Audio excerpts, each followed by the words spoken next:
시청자 여러분 안녕하십니까. 본격 시사 토크 명쾌한주입니다. 한 주간의 이슈를 진단하고 전망하는 시간 명쾌한주 지금 바로 시작합니다.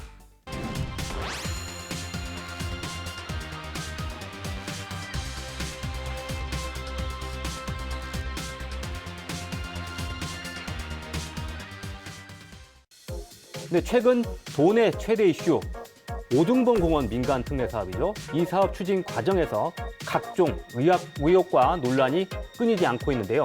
과연 이 사업에 어떤 문제가 있는 건지 오늘 명쾌한주에서 하나씩 짚어보겠습니다. 먼저 본격적인 이야기에 앞서서 준비된 영상부터 보시겠습니다. 제주시 오등봉 공원 76만 제곱미터 부지에 공원시설과 아파트 1,400여 세대를 짓는 민간 특례 사업. 공원시설과 아파트를 지으면서 토지 보상비 1,600억 원, 공사비 5,600억 원 등 총 비용 8,100억 원이 들어가는데 사업자에게 줘야 하는 확정 수익률 8.91%를 보장하려면 분양 수입을 9,100억 원 거둬야 합니다. 현재 제시된 아파트 분양가는 평당 1,650만 원, 사업자가 가져가는 이익은 600억 원을 넘습니다. 문제는 초과 이익이 발생하는지 또 얼마나 되는지를 사업이 끝난 뒤 60일 이내에 정산하도록 한 점입니다. 그때 정산이 이루어지지 않으면 원가 계산은 결국 건설업자가 제시한 원가를 인정할 수밖에 없는 구조여서 그래서 그러한 어떤 안전장치들을 만들어 나가야 되지 않을까. 기본시설은 주택법에 의해서 저희들이 주택건설 사업 승인을 받고 진행하는 사항이기 때문에 그 주택법에 따른 그 검증 부분은 저희들이 관련 부서하고 협의를 통해서 어떤 검증 시스템을 구축해 나가도록 하겠습니다. 예, 영상 보셨는데요. 도시공원 민간 특례 사업, 그동안 뉴스에서도 여러 번 듣긴 하셨을 건데 복잡한 얘기예요. 과연 이 도시공원 민간 특례 사업이 뭔지 고재일 기자님 좀 설명해 주시죠. 네, 일단은 도시공원이라고 하면 우리 그 도시관리계획 따라서 이제 도시를 구성하는 여러 기반 시설 가운데 이제 공원지구를 얘기를 하는 겁니다. 근데 이제 그 전국적으로 제주도도 그렇지만 공원지구로 지정만 해놓고 공원으로 조성하지 않은 곳이 좀 생각외로 좀 많은데요. 이게 오랜 기간 공원 조성이 안 되다 보니까 이른바 장기 미집행 그런 도시계획 시설로 이렇게 문제가 되어 왔습니다. 자, 그런데 헌법재판소가 지난 1999년 10월 21일에 도시계획 시설 지정한 후에 10년 동안 사업을 진행하지 않으면 이건 과도한 사유재산권 침해가 되기 때문에 위헌이라는 그런 결정을 내려서 관련해서 국토부가 관련법을 수정을 하고 고시일로부터 20년이 지나도록 사업이 진행하지 않으면 효력을 상실하게끔 이렇게 되어 있습니다. 이게 바로 일몰제라고 하는 것인데요. 하지만 이제 일몰제도 예고가 됐지만 그 사이에 아시는 것처럼 전국적으로 특히 제주도 같은 경우에 굉장히 부동산 가격이 많이 폭등을 했습니다. 그러다 보니까 이제 행정에서는 재원을 마련해서 이 도시공원 부지를 사들여야 되는데 재원 마련도 어렵고 하다 보니까 이 국토부가 민간의 개입할 수 있는 그런 여지를 열어두는데요. 이게 바로 도시공원 민간 특례제입니다. 그러니까 민간 사업자가 공원 부지를 전체를 구매를 하고 이 가운데 약 30% 일정 부분은 수익을 낼 수 있는 아파트처럼 이런 걸 지어가지고 공원을 조성해가지고 행정에 기부 체납하는 방식으로 이렇게 하는 게 지금 도시공원 민간 특례 사업이 그러니까 일부는 되겠습니다. 아파트를 짓고 그렇죠. 나머지는 공원으로 만든다. 네네. 이런 내용이잖아요. 네. 그런데 홍명한 의원님, 최근에 오등봉 도시공원 제주시와 사업자가 맺은 협약서에 문제가 있다고 공개를 하셨잖아요. 그 주장의 요지는 불공정하다. 제주시가 일방적으로 불리하게 맺은 협약이다라고 말씀하신 것 같은데 어떤 부분들이 문제라는 건지 좀 말씀해 주시죠. 아무래도 지금 여러 가지 조항들이 있습니다만은 가장 큰 거는 일단 정보를 지금 도민들에게 제대로 공개하지 못하고 있다. 예. 가장 큰 게 아마 이제 열 달간 지금 우리 시민들이 협약서 내용을 공개하라고 했지만은 10달간 일단 비공개가 됐었고 이번 행정사무감사를 통해서 저도 고민을 했습니다. 이 자료를 제출받고 이거를 저 혼자만 갖고 있는 게 과연 맞느냐. 우리 공론화를 해서 이 사업이 어떤 문제점에 대해서 일단 공론화가 좀 필요하지 않겠냐 이렇게 생각해서 했고요. 가장 아마 여러 가지 뭐 비밀 유지 조항이라든지 뭐 시장의 규칙 사유라든지 또 특정 일을 집어서 그날에 인가를 하지 않았을 경우 이제 시장의 어떤 규칙 사유로 되는 부분. 예. 그다음에 뭐 대장동 때문에 여러 가지 그 우리 국민들이 지금 많이 분노하고 있습니다만은 대장동보다 사실 앞전에 있었던 위례 신도시 사례가 있는데 그 위례 신도시 사례 같은 경우가 이 이익을 환수하지 못했던 부분이 공익적 이익을 환수하지 못했던 부분이 아무래도 그 건설업체들이 그 원가 부풀리기 문제가 있었죠.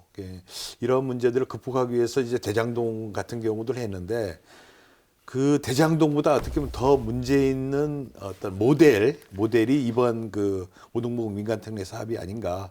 뭐 이러저러한 부분들을 우리가 좀 검토해보고 또 도나 우리 행정에서 좀 투명한 공개를 요구하자는 차원에서 저는 일단 문제 제기를 좀 했습니다. 그러니까 협약의 내용에 앞서서 5년간 비밀 유지를 하기로 한 조항이 문제라는 말씀이시고요. 그렇죠. 그다음에 인가가 나지 않았을 경우에 제주시장이 책임을 진다는 조항도 문제라고 보시는 거죠? 그렇죠. 예. 아, 예.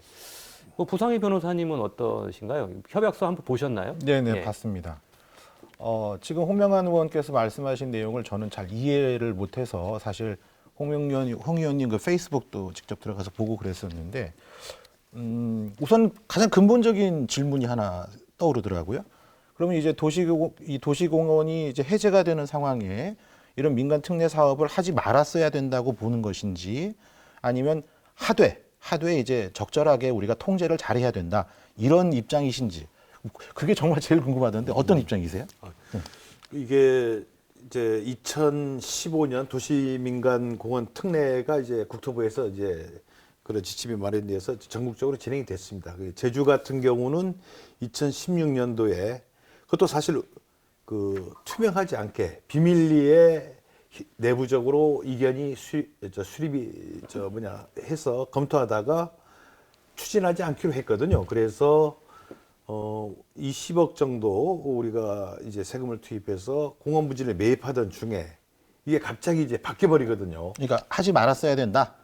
아니 하든지 안 하든지 예. 이런 것들이 투명하게 그 타당성이 검토가 돼야 되죠. 예를 들면은 공공으로 우리 재정 사업을 할 수도 있습니다. 이렇게 하는 방법이 있고 그 다음에 민간공원을 특례를 한다면은 가장 적절한 방법 그 절차에 맞게 투명하게 하면 되는데 절차도 지금 제대로 지켜지지 않고 있고. 어떤 절차가, 그러니까 이게 지금 홍명한 의원님이 말씀하시는 게 제가 이해 안 된다고 하는 게, 자, 2016년도에는 사실은 도시계획과 관련된 것도 제대로 그 서포팅이 안 된 상태였기 때문에 그 사업이 안 되는 상황이었잖아요. 그래서 이제 시에서는 안 하는 걸로 결정을 했던 것이고, 그런 말씀은 안 하시더라고요. 아니요. 그 도시계획 자체가 그게 확정이 안 된 상태여서 그게 사실상 불가능했었죠. 아니죠. 그다음에 아니죠. 그 뒤에 민간 특례 사업과 관련된 공고도 내고 이런저런 절차에서 도의회가 몰랐을 수가 없는 상황인데 그렇지 않습니까? 그래서 그렇게 도의회가 진행되는 걸 다 알고 있는 상태에서 진행이 되었는데 그걸 숨겼다고 말씀하시는 것은 뭔가 저는 이해가 안 되는 거예요. 홍명한 의원님 말씀은 작년 12월 달에 제주시와 사업자가 협약을 맺은 이후에 이 협약을 시민들에게 공개했어야 되지 않느냐. 그 말씀이신 것 같아요. 그러니까 공개 부분에서 어떻게 생각하나요? 그러면 지금 말씀하신 게 제주가 아닌 다른 지역에서는 공개되었었나요? 그렇죠. 공개를 했었죠. 어디가 공개되었었죠? 예를 들면은 저는 공개된 거를 못 봐가지고. 그렇습니까? 예. 제가 그 포천 같은 경우는 아예 의회에다가 동의안을 제출을 해요. 협약서 이렇게 해도 내줘도 되겠냐. 이렇게 그 포천 같은 경우는 아예 그렇게 도의회 동의안으로 제출이 됐었고요. 그다음에 우리 포천시 말씀하시는 그렇죠. 거잖아요. 그다음에 자, 포천시를 제외하고 협약서 내용 전체를 공개한 적은 없는 걸로 알고 있습니다. 그리고 그렇지 않습니다. 포천시도 동의를 받기 위해서 말 그대로 시의회에 그걸 공개한 것이지 그걸 일반 시민에게 다 공개한 것은 아닌 걸로 알고 있는데 맞지 않습니까? 아니 도의회에 공개하면은 안건이 의회에 홈페이지에 다 올라가지 않습니까? 그 안건이 올라가고요. 뭐 우리 의회 운영 시스템을 잘 모르시는 모양인데 아니요, 그거는 제가 알고 있는 시스템에서는 전혀 그렇지 않습니다. 예를 들어서 우리가 국회 같은 경우에도 정보위가 있으면 정보위에서는 비밀을 취급하기 때문에 공개하지 않습니다. 아니. 다만 의원들끼리 그것을 공유하죠. 아니요, 그렇지 않죠. 이렇게 그렇지 지금 않다니요. 포천시 의회 홈페이지에 들어가시면은 예. 동의안이 이렇게 나와 있다니까요. 예. 다 공개가 돼요. 그 다음에 창원시 같은 경우도 아니 포천시의회 제가 들어가 봤는데 모든 게 다 공개된 것 아니던데요? 아니 그런 이 안건이 올라오면 안건이 그 공개가 안건에 되죠. 대해서 공개를 공개하죠. 하죠. 예, 자 그렇게 확인해서 공개가 예. 되는 것이고 그 다음에 우리 제주도의 업무 협약에 관한 조례가 있어요. 네. 조례에 따르면 업무 협약을 하게 되면은 그 내용에 대해서 사전에 도의회에 보고를 하거나 도의회에 보고라는 건 뭡니까? 도민들의 대표인 도민들에게 사실은 간접적으로 공개를 한다는 맞습니다. 거거든요. 맞습니다. 자, 그러한 도의회 동의 절차가 지금 안 거친 홍명한 거예요. 의원께서 말씀하신 것처럼 도의회의 그 자료를 공개한다는 것은 도민의 대변인들이기 때문에 자료가 공개된다고 볼 수 있다고 말씀하셨잖아요, 본인이. 마찬가지예요. 그 협약서에 보면 법령의 규정이나 또는 내부적으로 그게 공유될 필요가 있을 때는 예외적으로 공유하게 되어 있고 이번에 홍명한 의원이 그런 과정에서 받아보신 거 아니세요? 그러니까 이게 도민 모두에게 다 공개하라고 하는 부분이 저는 이런 생각을 합니다. 저는 도민의 일원으로서 그거 다 공개돼서 볼 수 있으면 좋죠. 그런데 제가 변호사로서 또 일을 하다 보면 어떤 게 있냐 하면 사업에 대한 것을 모든 걸 다 공개하게 되면 사업이 이루어지지 않는 것이 훨씬 많아요. 그래서 그 중간에 어떻게 타협을 할 것이냐의 문제가 중요하고 그래서 우리 제주만이 아닌 다른 지역에도 그런 비공개와 관련된 규정이 있는 것으로 알고 있거든요. 심지어 저는 국토부가 다른 그 국책 사업을 하는 과정에서 체결되는 이 국가를 당사자라는 계약 그 조항에도 그런 조항들이 있는 것을 본 적이 있습니다.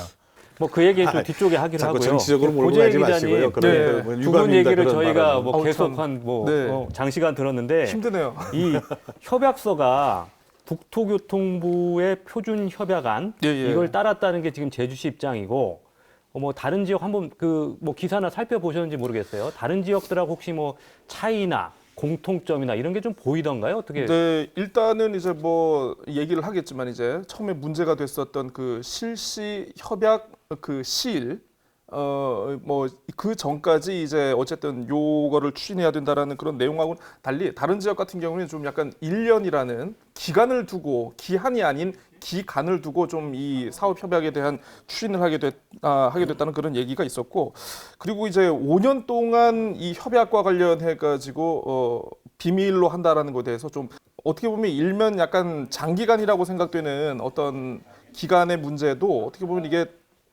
다른 지역 같은 경우에는 좀 이게 없었던 것 같고, 그러니까 사실 이 협약만 가지고요, 딱 보면 이제 제가 느끼는 건 그렇습니까? 사실 이게 일면 타당해 보이는 협약임에도 불구하고 의혹 제기에 대해서는 이걸 완벽히 독소 조항이 있다 없다라고 좀 약간 단정짓긴 좀 약간 어려운 측면이 좀 있는 것 같습니다. 근데 다만 이제 뭐 실시 협약 기일이라든가 어떤 좀 상대적으로 긴 어떤 이 협약 공개 비밀 사항에 대해서는 꼭 저런 항목이 필요했을까? 네. 이에 대해서는 좀 약간 좀 불가지론적인 입장에서 좀 약간 좀 이렇게 좀 봐야 될 것 같다는 그런 생각이 들었습니다. 뭐 일면 뭐 비슷한 협약도 있고 그런데 또 협약에 약간 의문이 가는 부분도 있고 뭐 네. 그렇다는 말씀이신 것 같고요. 지금 가장 핵심이요. 지금 초과이익 환수 문제예요.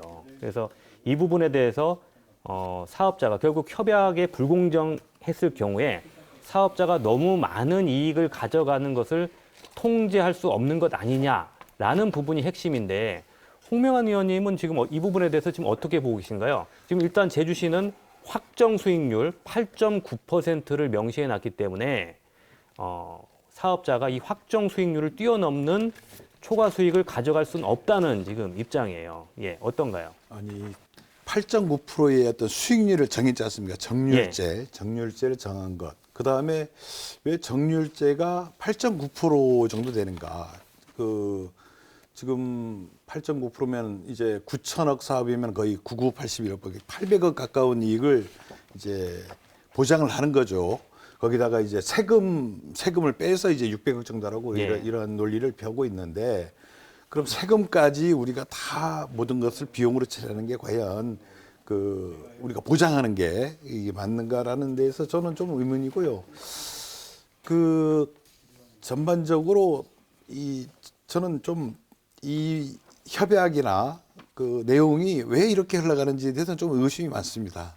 예. 8.9% 수익률 자체에 지금 문제가 있다고 보시는 건가요? 아니면 정률제도 사실은 그 왜 중부공원 같은 경우는 또 그 프로테지가 다릅니다. 예. 이게 다르고 그다음에 전국의 시도 같은 경우도 뭐 2% 최저 2%대의 어떤 수익률을 보장하는 데도 있는데 8.9%가 과연 어떤 적정한 것인가 이거에 대해서도 사실 아무런 어떤 타당한 어떤 설명이 아직 없는 상황이죠. 그 의원님 지금 주장하시는 부분 제가 미리 살펴봤는데 8.9%라는 수익률이 확정됐다 하더라도 사업비가 늘어나면 이 수익이 늘어날 것이다. 이런 부분 말씀하시더라고요. 당연하죠. 아니 그러면 1조의 8%하고 예. 예를 들면 8천억의 8%는 금액상으로도 거의 이제 몇백 2, 300억, 1, 200억이 차이가 생길 수밖에 없거든요.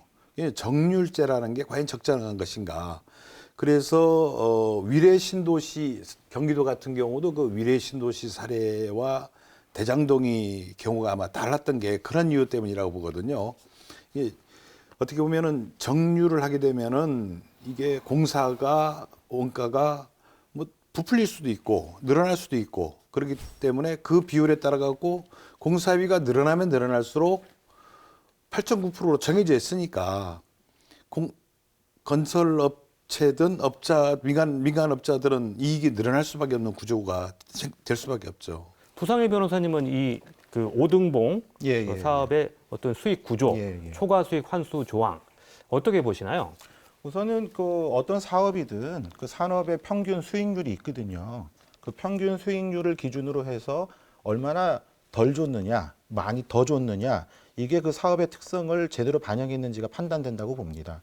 아까 홍명환 의원께서 말씀하신 것 중에 총 사업비를 부풀리면 그럼 이익이 더 올라가는 거 아니냐 이렇게 말씀을 하셨는데 총 사업비를 민간 사업자가 임의로 부풀릴 수는 있나요?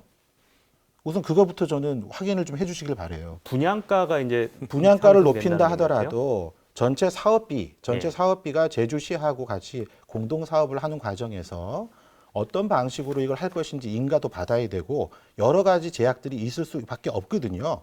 그런데 지금 홍명환 의원께서 말씀하시는 것을 우려라고 말씀하시는 부분이 정말 우려가 되려면 제주시가 짬짬이를 해야 됩니다. 그러면 이거는 제주시에 대한 저는 근거 없는 모욕이 아니냐 저는 이렇게 생각을 하는 거예요.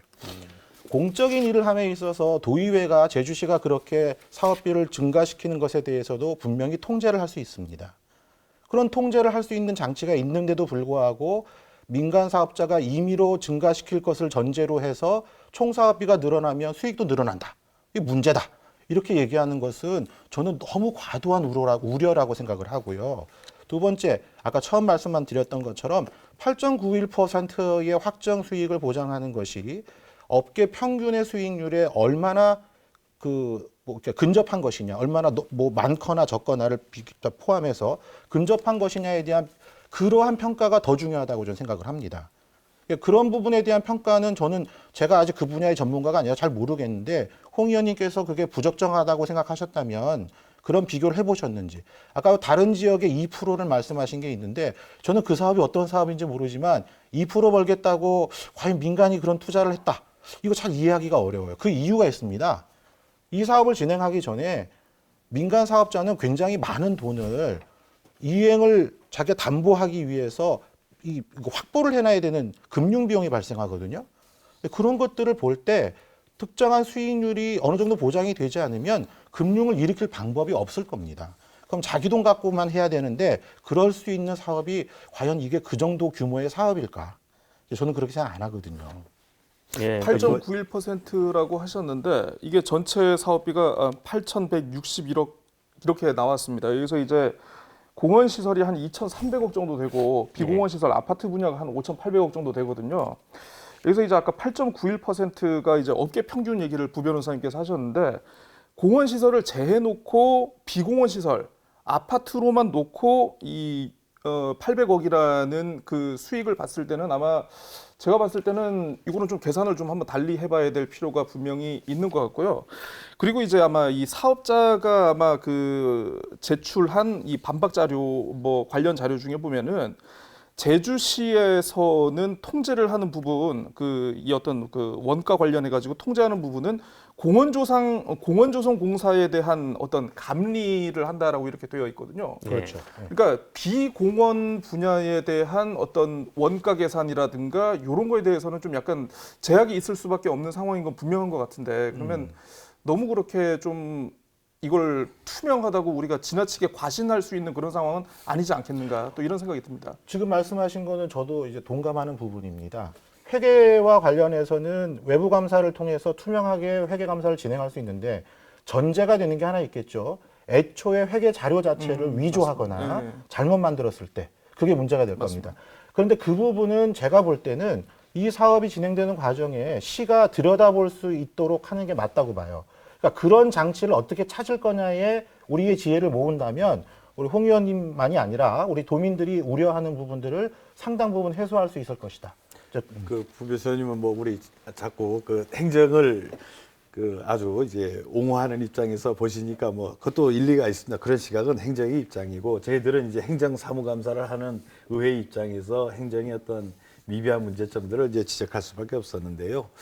그 아까 우리 고재일 기자님께서 말씀하셨습니다만 일단 그 공원 시설에 대해서는 설계 감리라든 이 과정에서 어느 정도 이제 관여할 수 있는데 제가 이제 지적한 후에야 이제 시에서 이제 해명을 했죠. 해명하면서 답변해갖고 이제 비공원 시설, 즉 아파트 하는 부분에도 조금 저희들이 그 관여하기가 좀 뭐해서 이제 워킹 그룹을 이제 하겠다.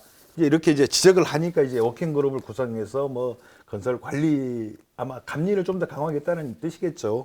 뭐 그러한 방안들도 하면서 지금 그 나름대로 해명을 하고 계신데. 자, 지금 그러한 부분에서 제가 조금 더 나아간다면 좀 근본적인 문제를 좀 이제 지적할 수밖에 없거든요. 공원 시설의 규모가 지금 1,000억 같은데 거기에 음악당, 뭐 한라 아톨, 뭐 리모델링, 공원 뭐, 시설 내에 그렇죠. 들어가는 음악당이라든지 그렇죠. 이런 부분이요. 이게 예. 원래는 공원 시설이 토지비를 빼고는 한 80억에서 100억 정도면 충분히 이제 공원을 이제 설치할 수가 있는데. 여기에 이제 플러스가 많이 붙으면서 지금 1,000억 가까이 이렇게 커지다 보니까 결국 아파트 규모, 비공원 시설인 아파트 규모가 커질 수밖에 없는 구조여서 이 설계가 과연 적절한 것인가 네. 이런 문제까지도 우리가 좀 따져봐야 될 문제입니다. 근데 그거는 약간 오해가 있으신 것 같아요. 그러니까 아까 확정 수익률 8.91%로 인해서 민간 사업자가 가져가는 이익의 문제를 걱정하시기 때문에 그게 적고 그게 공적으로 이제 환수가 되면 더 좋겠죠. 그런 측면에서 저는 공원과 관련된 각종 비용들이 시에서 85%까지만 인정하겠다고 하는 조항이 있습니다. 저는 그 85%, 낙찰률의 85%로 딱 고정을 시켜버린 것이 신의 한 수가 되면서 민간이 가져가야 될 수익 중에 상당액을 다시 공공 분야로 돌릴 수 있도록 하는 그런 부분도 있다고 말씀드리고 싶어요. 조금 이제 두 분의 지금 예. 논쟁이 계속 이어지고 있는데 가장 근본적인 게 이 부분 같아요. 지금 일반인들도 가장 이제 복잡한 문제다 보니까 이해하기 어려운데 과연 이 부분이 지금 가장 지금 전국적으로 이슈가 되고 있는 대장동 논란과 과연 같은 것인가, 다른 것인가 이 부분이거든요. 입장도 거기서 갈리는 것 같고 고재일 기자님 어떻게 대장동 논란하고 어떤 부분은 같은 면이 있는지 또 어떤 부분은 다른 면이 있는지 좀 말씀해 주세요. 이게 디테일하게 하나하나 들여다보면은 뭐 이거는 같고 이거는 다르고 뭐 요렇게 구분을 할 수 있을 겁니다. 근데 그러다 보면 아마 제가 봤을 때 좀 전체적인 맥락이나 그림을 보기에는 좀 약간 어려운 측면이 있는 것 같고요. 일단은 뭐 다들 아마 이제 뭐 언론 보도라든가 개인적으로 관심 있는 분들은 보셨겠지만 어쨌든 공공의 용지 예, 원래는 이제 뭐 어떤 관이 직접적으로 주도를 하거나 아니면은 뭐 공공의 시설로 개발이 되었어야 할 곳에 조성이 되었어야 할 곳에 민간의 자본이 들어온다는 면에서 좀 약간 대장동 측면하고 좀 비슷한 것 같고요. 민간 사업자의 측면에서 봤을 때는 일단 공공용지에서 진행하는 사업이다 보니까 흔히 이제 건축 관련해 가지고 이 세 가지 리스크를 꼽더라고요. 이게 뭐 예를 들어서 이제 토지 수용과 관련한 리스크를 어떻게 해소할 것이냐.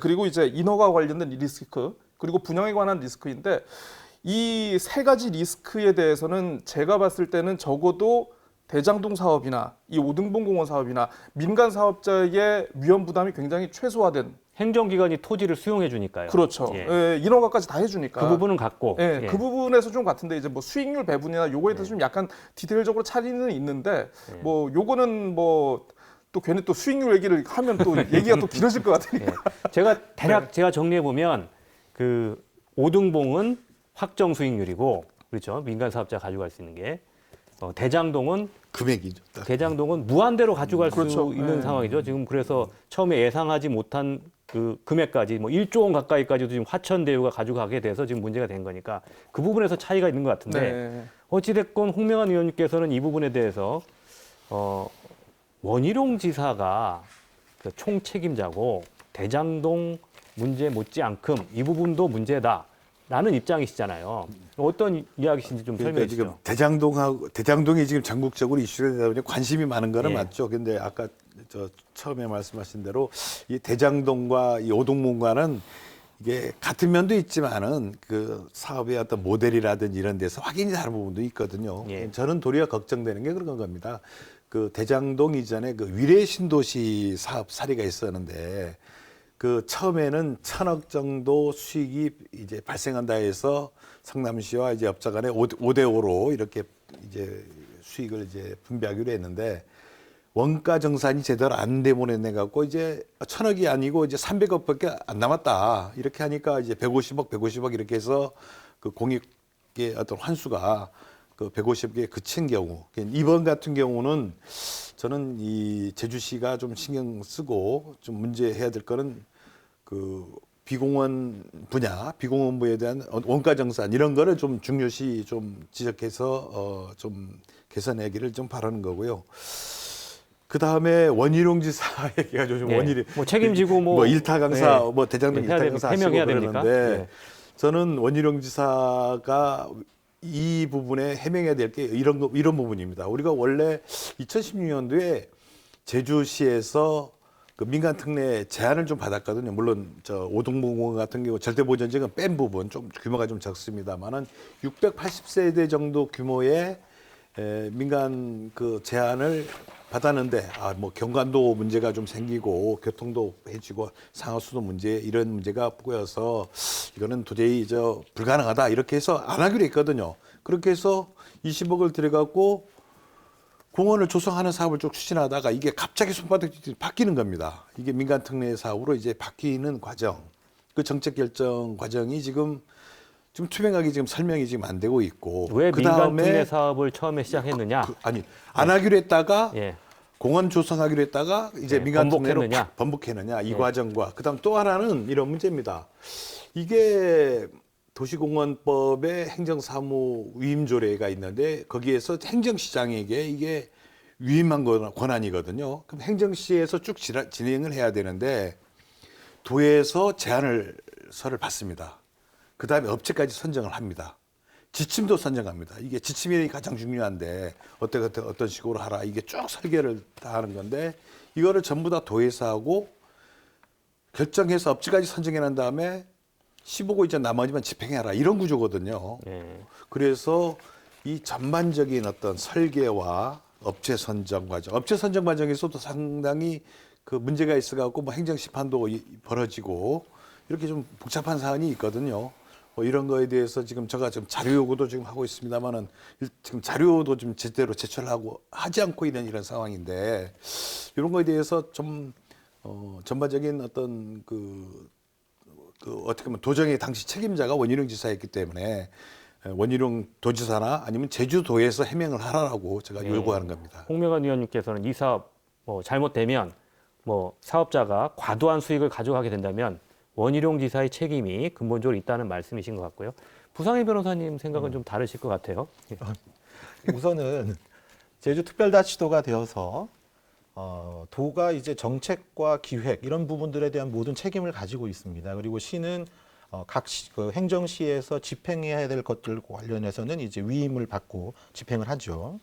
그럼 이 사건이 아니라 이 사안에서 이걸 과연 누가 지침을 만들고 누가 계획을 잡아야 되느냐. 결국은 특별자치도가 되면서 도가 그 기능을 갖고 있기 때문에 도가 해야 되는 것입니다. 그렇다면 홍명한 의원께서 원희룡 지사에게 책임을 물으려면 그렇게 만들어진 지침과 계획이 문제가 있다는 부분을 정확하게 짚으셔야 돼요. 그리고 아까 제가 말씀드리는 것처럼 홍명한 의원께서 이 문제를 지적하신 것이 민주당의 대선 후보가 결정되고 저희 뭐 국민의힘 쪽에 그 일타 강사 얘기가 나온 원희룡 지사가 이재명 그 민주당 대통령 후보에 대해서 공격하기 시작하니까 그 시점에 이게 얘기가 나온 거예요. 그러니까 구체적으로 뭐가 문제인지는 의혹이 있다라는 표현만 쓰셨고 그 의혹 때문에 원 지사가 책임져야 된다라고 해서 이재명 지사를 공격하고 있는 원 지사에 대한 공격을 하신 거예요. 그러니까 이게 내용이 보다 구체적이고 또 근거가 명확했다면 저는 이런 의심을 안 가졌을 겁니다. 그리고 더 중요한 것은 이게 행정사무감사 과정에서 불거졌다고 말씀하셨는데 행정사무감사 과정에서 불거졌다면 그 안에서 해결하는 우리 모든 절차와 규정이 있지 않습니까? 근데 갑자기 이걸 SNS에 올리시고 기자회견을 하셨어요. 왜 행정사무감사 자리에서는 이거에 동조하시는 분이 안 계셔서 그랬는지 그러니까 그래서 괜한 오해를 불러일으켰다는 겁니다. 자, 그래서 제가 아까 말씀드리고자 했던 것은 특정인에게 책임을 져라라고 말을 하기 위해서는 그게 보다 구체적인 근거가 있어야 된다. 그렇지 않다면 행정사무감사에서 제주도가 또는 제주시가 일을 제대로 하고 있는지에 대한 관점에서 지적을 하시고 도민의 보다 큰 이익을 위해서 어떻게 해야 되는지 대안도 내놓으시고 그러시면 더 좋을 것 같아요. 예. 뭐 자. 의원님 뭐 반론하시겠습니까? 그 우리 부사길 변호사님께서 법조인으로 유명하신데 이게 정치도 하시죠. 정치인데 너무 또 반대로 너무 정치적이신 것 같아요. 이게 일단 행정사무감사 통해서 제가 자료 요구를 했었고 그 다음에 10달간 공개 안 됐던 거 우리 도민들이 알 권리도 있습니다. 도대체 이거는 구체적인 어떤 정보가 아니고 일반적인 협약서인데 협약서 의회의 조례로도 다 정해져 있는 협약서를 지금 도의회 동의 절차도 안 거치고 그렇게 해서 공개를 하라고 해서 행정사무감사는 좀 더 큰 자료 요구했으니까 공개를 한 거고 그에 따라가고 또 반박을 하니까 또 그거에 대해서 제가 또 반박을 하는 것이고 또 저희 통상적인 의정활동에 대해서는 SNS에 올리는 거는 제가 뭐 2, 3년이 아니고 제가 3년 넘게 해왔던 것이고 저희 우리 SNS 제 친구 뭐 다 공개되어 있으니까 그런 부분이고 그 다음에 제가 뭐 이재명 지사를 아주 이제 제가 민주당 당원이고 이재명 지사의 적극적인 그 활동을 제가 존경도 하고 지지했던 건 맞습니다. 그렇지만은 또 이런 게 이제 원희룡 지사와 이재명 지사 간에 지금 뭐 공방이 오가고 있는 거죠. 뭐 그러한 부분에서 문제는 그런 건 있습니다만은 그런 정치적인 게 아니라 저희는 가장 기본적인 행정 절차 문제를 지금 따지는 겁니다. 자, 협약서를 제대로 공개하고 또 이에 따라 갖고 그 내용들 아까 그 행정시가 그 사무위임조례상 도시공원법은 뭐 잘 아시겠지만은 행정시장 권한 아닙니까? 행정시장 권한이라면은 어떤 큰 방향이라든지 이런 거는 도에서 물론 제시할 수는 있어요. 정책적으로 큰 방향은. 그렇지만 이거는 업체 선정까지 다 정했지 않습니까? 업체 선정이 가장 중요한 포인트인데 그것도 도에서 다 정해버렸다고. 행정시장은 그건 뭡니까? 그럼 아무리 임명시장이지만은 거의 허수아비 시장 만들어버린 거 아니에요. 알겠습니다. 마지막으로요.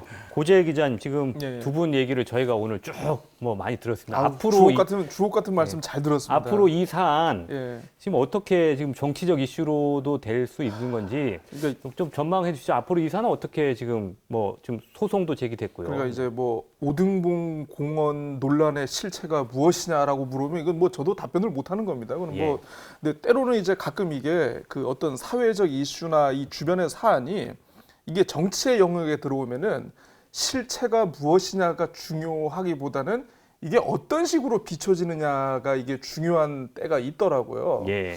그래서 아마 이 뭐 대장동 논란도 비슷하고 아마 오등봉 논란도 비슷하겠지만은 어쨌든 지금 어떤 그 주요 논란과 관련해 가지고 이걸 바라보는 국민들 그리고 도민들이 뭔가 의구심을 가지기에는 지금 충분한 수준으로 지금 뭔가 이슈가 지금 메이킹이 됐다라는 그런 생각이 들더라고요. 그래서 아마 저는 도민들 그리고 국민들의 입장에서 뭔가 의구심이 생기고 마음에 걸리는 게 있으면 앞으로 아마 이거 하나하나 좀 진행 과정이 쉽지는 않게 됐다. 네, 이런 생각이 좀 들더라고요. 그래서 어쨌든 이게 또 사실 그 우리가 LH 사태로 지난 재보궐선거에서부터 이제 좀 부동산 이슈가 굉장히 이슈가 돼서 이게 대장동을 건너타고 그리고 또 우리 제주에서는 지금 오등분까지 지금 이슈가 건너온 거 아니겠습니까? 야당은 여당의 어떤 뭐 실정을 탓하고 또 여당은 여당대로 이제 모두의 책임 아니었냐 좀 요런 식으로 얘기 나오다 보니까 책임을 따져보는 것도 중요하고 또 어떻게 보면 그 관련해 가지고 좀 대안을 모색하는 것도 중요하지 않겠는가? 어떻게 보면 내년 지방선거를 앞두고 요거는 좀 이슈가 되겠구나 이런 생각이 듭니다. 저도 그 생각 드네요. 오늘 시간 이 정도로 마무리하겠습니다. 자, 오늘 이야기 감사합니다. 예.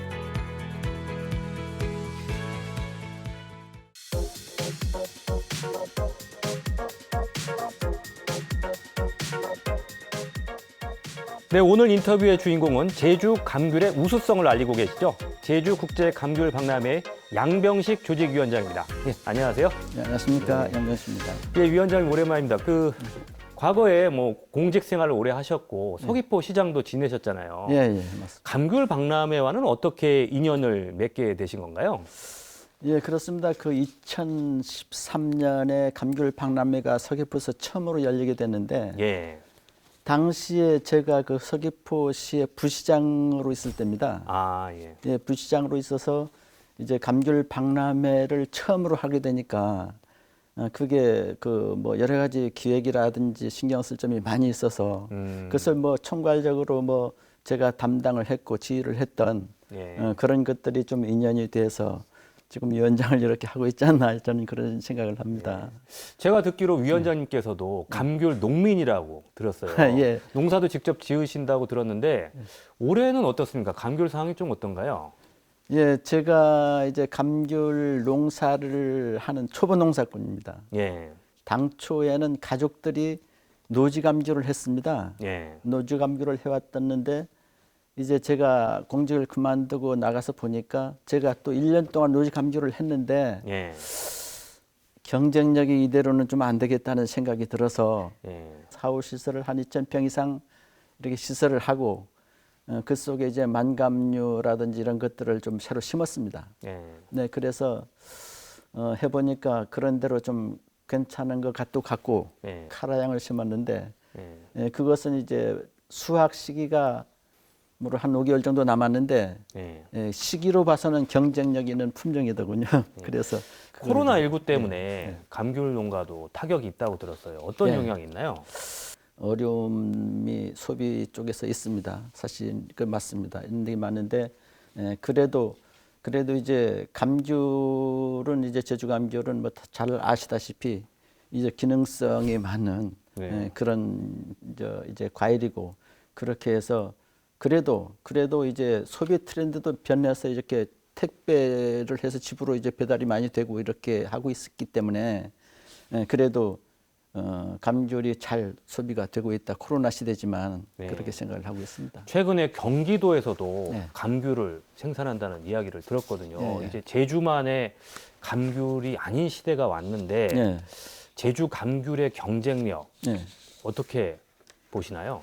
예, 우리 제주 감귤의 결론적으로 말씀드리면 경쟁력이 상당히 있다고 봅니다. 저는. 예. 왜 그러냐면 제주가 감귤 주산지로서 이제 감귤 재배 역사가 한 100년이 넘어가고 이제 감귤 산업으로의 역사도 한 50년이 지나가고 이렇게 해서 제주만이 갖고 있는 감귤 재배 기법 이게 그래서 하고 이제 감귤 품종도 만감류를 중심으로 해서 이제는 다양하게 되어 있습니다. 그래서 1년 4계절 감귤이 이렇게 수확이 될 수 있도록 그렇게 구조가 바뀌어져 가고 있기 때문에 제주 감귤의 경쟁력은 확실히 있다고 저는 생각을 하고 있습니다. 그 새로운 품종 개발, 네. 홍보도 네. 중요하잖아요. 예. 이 부분은 어떻게 해야 될까요? 그래서 그 새로운 품종을 개발하는 것도 상당히 하루아침에 되는 일도 아니고 중요한 일인데 물론 새로운 품종도 장단점이 있게 마련입니다. 이제 100%다 장점만 있는 건 아니고요. 그래서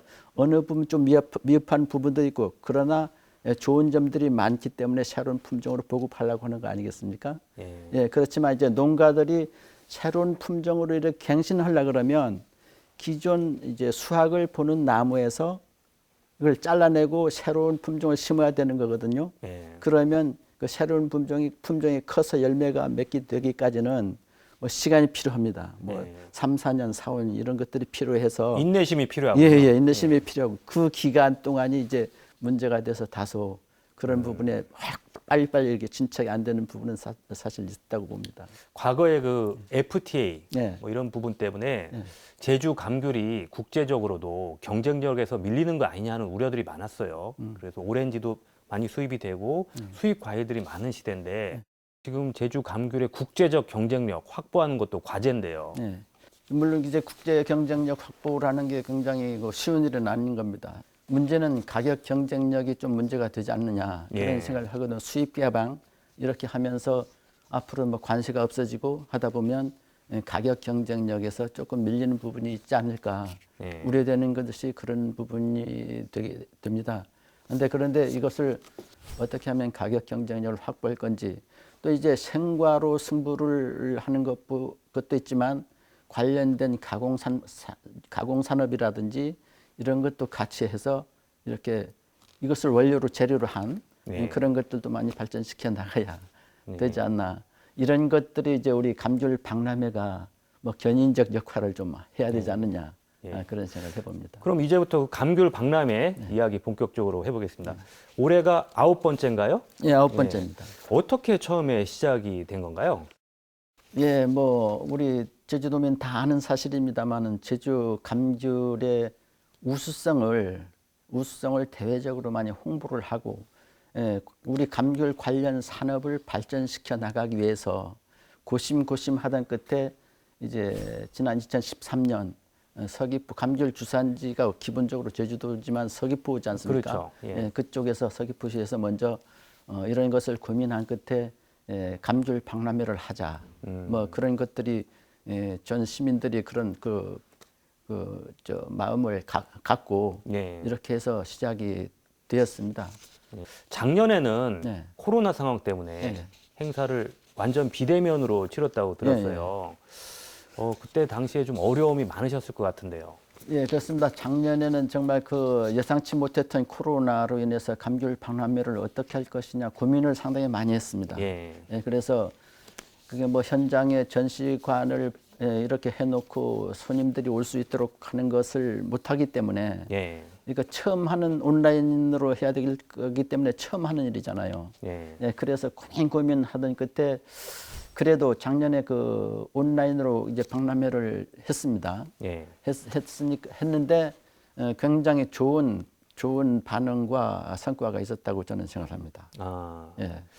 올해 박람회 어떻습니까? 올해는 어떻게 저희들이 직접 가서 볼 수가 있나요? 어떻게 열리나요? 예. 그래서 올해는 지금 뭐 엊그제 11월 1일부터 위드 코로나 시대로 이렇게 바꿔지면서 조금 완화된 부분이 있습니다. 예. 있어서 우리 당초에 기획을 뭐 2, 3월 달에 할 때도 이게 금년에도 작년처럼 온라인 100%로 가야 되는 건지 네. 아니 오프라인을 같이 해서 해야 되는 건지 굉장히 고심을 했습니다. 네.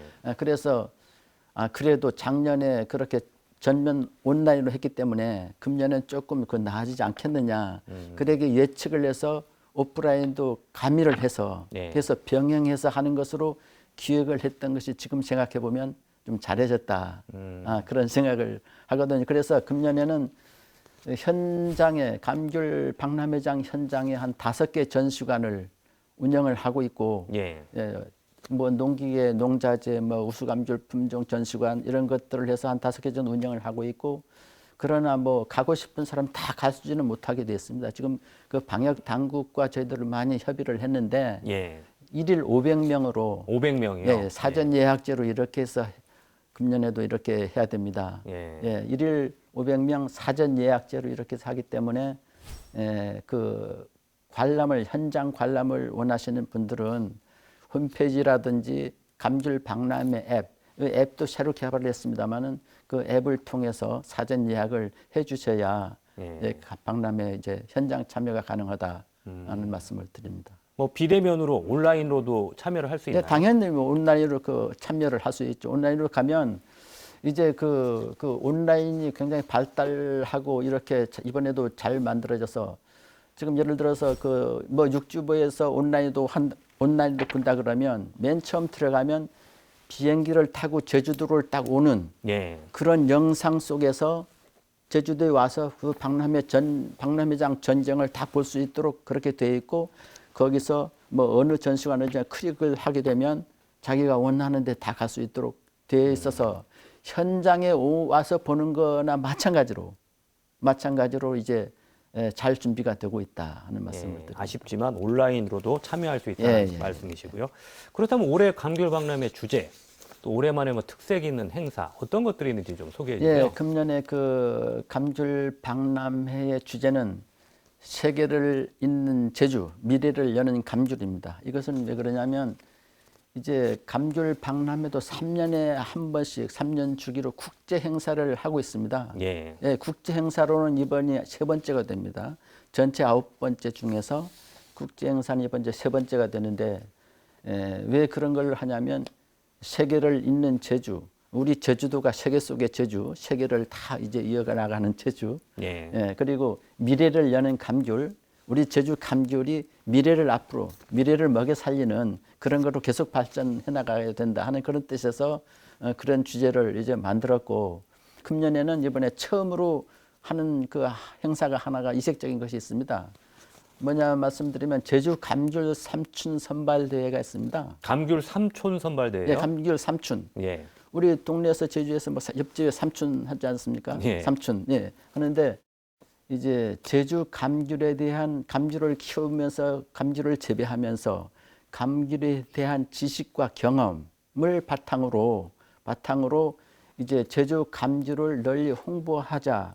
그래서 60세 이상인 남녀, 60세 이상 나이 드신 분들, 감귤 재배 농사를 하면서 이렇게 하는 분들을 그런 경험을 바탕으로 제주 감귤을 널리 알리고 실질적으로 자기가 했던, 닥쳤던, 해봤던 그런 일들을 하면서 제주 감귤을 많이 홍보할 수 있다.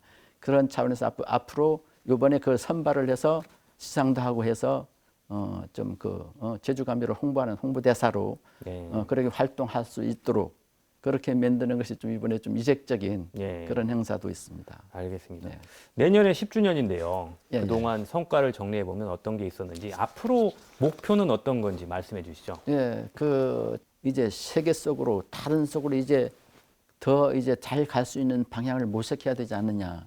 그 다음에 또 하나는 이제 2024년 세계 감귤 학회가 제주에 유치되어 있습니다. 세계 감귤 학회요? 예. 2024년은 그 감귤 박람회도 그 국제 행사로 열리는 그런 해이기도 합니다. 그런데 세계 그 감귤 학회 학회 회원들이 제주를 찾아서 그 학회를 여기서 하기 때문에, 제주도에서 하기 때문에 좋은 기회라고 생각을 합니다. 그렇게 해서 완전 그때는 이제 정말 전 세계로 우리 제주 감귤이 도약할 수 있는 그런 아주 좋은 기회, 좋은 발판이 되기 때문에 하여튼 저희들도 그런 것에 집중해서 우리 제주 감귤 박람회가 무한히 성장해 나갈 수 있도록 그렇게 노력을 하겠다는 말씀을 드립니다. 예, 마지막으로 도민들과 박람회를 찾는 분들께 뭐 한마디 해주시죠. 예, 뭐 우리 도민들 정말 잘 아실 겁니다. 우리 감귤을 재배하는 농가들도 3만 농가인데 정말 정성으로 감귤을 키우고 이렇게 하고 있지 않습니까? 그리고 우리가 지금까지 9,500억 감귤 조수입, 이거 뭐 감귤 농가만이 다 가는 게 아니고 우리 도민 한 사람 한 사람한테 다 혜택이 돌아가는 겁니다. 그렇기 때문에 우리 제주 감귤의 가치를 높이고 제주 감귤 산업을 발전을 하는데 우리 전 도민이 하나가 되어줬으면 하는 말씀을 드리고, 이번에 2021년 제주국제 감귤 박람회 행사에 많은 이제 관심과 지원을 부탁드리고 성원해 주시기 부탁드립니다. 예, 오늘 말씀 고맙습니다. 감사합니다. 네, 제주의 감귤 산업은 생명 산업이죠. 제주 농업의 버팀목입니다. 제주 미래의 한 축을 담당하는 감귤, 새로운 품종 개발과 보급은 감귤 산업 100년의 가치를 담보하는 밑거름이 될 것입니다.